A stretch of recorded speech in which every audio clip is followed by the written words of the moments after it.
नमस्कार, मी अविनाश सणस, उपायुक्त राज्य निवडणूक आयोग। आपण या व्हिडिओमध्ये ऑब्जेक्शन जे आपल्याला रिसीव्ह होतात, मॅन्युअली असतील, ऑफलाईन किंवा ऑनलाईन वर रिसीव्ह झालेले ऑब्जेक्शन्स आहेत, ते सगळे कसे गोळा करायचे आणि त्याची पुढे काय कार्यवाही करायची ते दाखवणार आहे। एक उजळणी करतो। मतदार यादीचे 4 टप्पे आहेत। पहिला टप्पा होता कंट्रोल चार्ट तयार करणं, तो आपण यशस्वीरित्याने केलेला आहे। दुसरा टप्पा होता ड्राफ्ट वोटर लिस्ट म्हणजे प्रारूप मतदार यादी तयार करणं, हा टप्पाही आपण यशस्वीरित्या पूर्ण केलेला आहे। आता आपण तिसऱ्या टप्प्याकडे जात आहोत आणि त्यातलं पहिलं जे काम आहे ते ऑब्जेक्शन्स गोळा करणे। आणि तो ऑब्जेक्शन्स 2 प्रकारे फाईल होतात। एक ऑब्जेक्शन आहे ऑफलाईन येतात आणि काही ऑब्जेक्शन्स आहेत ते आपले ऑनलाईन येतात।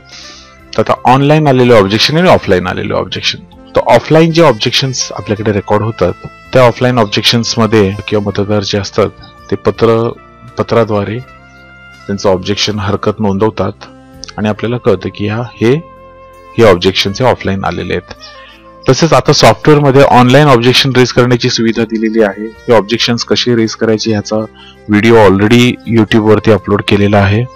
तर त्या प्रकारे मतदार अत्यंत सोप्या पद्धतीने ऑनलाईनचे ऑब्जेक्शन्स रेज करू शकतात। ऑब्जेक्शन्स आपल्याकडे 2 प्रकारचे असतात। एक ऑब्जेक्शन असतं की चुकीचा वॉर्ड दिलेला आहे त्याबद्दल ऑब्जेक्शन आहे, आणि दुसरं ऑब्जेक्शन असतं की माझं नाव मतदार यादीत, विधानसभेच्या मतदार यादीत असतानाही याच्यात टाकण्यात आलेलं नाही। तर दुसऱ्या प्रकारचं जे आहे ते बेसिकली आपल्या पिंक स्लिप्स आहेत, ज्या आपण कट ऑफ डेट पर्यंत मतदार अंतर्भूत न केल्याने प्रारूप मतदार यादीत त्यांची नावं आलेली नाहीत आणि ह्यांचे ऑब्जेक्शन्स असतील आणि ऑब्जेक्शन्स नसले तरी पिंक स्लिप्स अंतर्भूत करणं हे आपलं कर्तव्य आहे, आपली जबाबदारी आहे। ऑफलाईन ऑब्जेक्शन्स तर तुम्हाला कळतीलच। ऑनलाईन ऑब्जेक्शनच्या बाबतीमध्ये सोपी पद्धत आहे। तुम्हाला वेबसाईटवर जायचंय, तर ही आपली वेबसाईट आहे। इथे रिपोर्ट्सच्या कॉलम मध्ये जा। रिपोर्ट्स मध्ये ऑब्जेक्शन रिपोर्ट नावाचा एक रिपोर्ट आहे, त्याच्यावर क्लिक करा। ऑब्जेक्शनच्या शेवटच्या दिवशी हे करावं आपण। इथे सिलेक्ट करा ऑब्जेक्शन, आयडी हानेगाव आहे, हानेगावचं आपण उदाहरण पहिल्यापासून घेत आहोत आणि गेट डाटावर क्लिक करा। आता ऑनलाईन जितक्या लोकांनी ऑब्जेक्शन्स रेज केलेले असतील ते आपल्याला त्याची यादी दिसेल। तर हे बघा 302 मधल्या 3 जणांनी ऑनलाईन ऑब्जेक्शन्स रेज केलेले आहेत। त्यांची नावं इथे आहेत, त्यांचा मोबाईल नंबर आहे, त्यांचे अलोकेटेड वॉर्ड आणि त्यांना जे हवेत ते वॉर्ड्स इथे लिहिलेले आहेत, एक्सपेक्टेड वॉर्ड्स। तुम्ही त्याची एक्सेल शीट डाउनलोड करून घ्या। डाउनलोड एक्सेल वर क्लिक करा, ती एक्सेल यादी डाउनलोड होईल। तर आता आपल्याला या ग्रामपंचायतीमध्ये ऑब्जेक्शन्स, ऑनलाईनचे ऑब्जेक्शन्स, ऑफलाईनचे ऑब्जेक्शन्स दोन्ही प्राप्त करून घेतलेले आहेत आपण। आता तुम्हाला हे जे ऑब्जेक्शन्स रेज केलेले आहेत मतदारांनी ते व्हेरीफाय करायचे।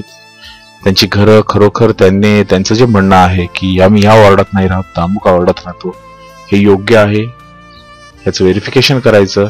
योग्य असेल तर ते ऍक्सेप्ट करायचं, मंजूर करायचं, आणि अयोग्य असेल तर त्यांना अमान्य करायचं।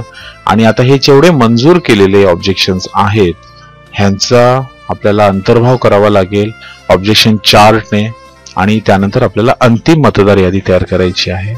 तर ऑब्जेक्शन चार्ट कसा तयार करायचा हे आपण पुढच्या व्हिडिओत पाहूया। आपल्याला या व्हिडिओमध्ये सांगण्यात आलं होतं की ऑब्जेक्शन्स पहिले मॅन्युअली रिसीव्ह करा, ऑनलाईनचे ऑब्जेक्शन्स रिसीव्ह करा, ते व्हेरीफाय करा, ते ऍक्सेप्ट किंवा रिजेक्ट करा, आणि त्याच्यानंतर हा पहिले जे काम आहे 3ऱ्या टप्प्यातलं ते पूर्ण होत आहे। आता आपण पुढच्या व्हिडिओमध्ये ऑब्जेक्शनचा चार्ट कशा प्रकारे तयार करायचा हे पाहूया। धन्यवाद।